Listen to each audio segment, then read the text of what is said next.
Hello students, class 11 এর atomic স্ট্রাকচারের একটা ইম্পর্টেন্ট টপিক হলো এন-তম কক্ষপথের ব্যাসার্ধর রাশিমালা। দেখো, এন-তম কক্ষপথের ব্যাসার্ধের রাশিমালাটা এটা, অর্থাৎ Rn = n²h²/4π²mz²।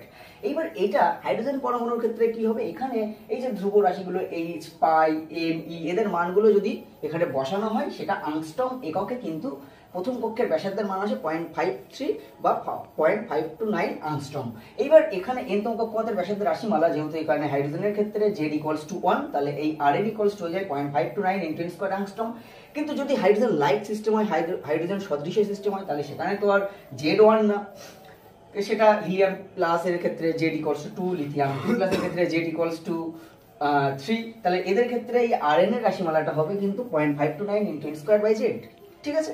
এবার যদি কেউ বলে লিথিয়াম 2 প্লাস এর ক্ষেত্রে এন-তম কক্ষপথের, বা আরো স্পেসিফিকলি বলে দিলাম যে প্রথম কক্ষপথের ব্যাসার্ধ কত, তাহলে R1 অফ লিথিয়াম 2 প্লাস সেটা কি হবে 0.529 ইনটু n মানে প্রথম কক্ষ 1² বাই z, এখানে কত লিথিয়াম মানে লিথিয়ামের ক্ষেত্রে কিন্তু Z = 3, তাহলে 3, তাহলে এটা দেখো প্রায় কিন্তু 0.176 আংস্ট্রম কিন্তু উত্তর হবে। তাহলে এইভাবে কিন্তু এই রকম ধরনের কোয়েশ্চেনকে আনসার করতে হবে।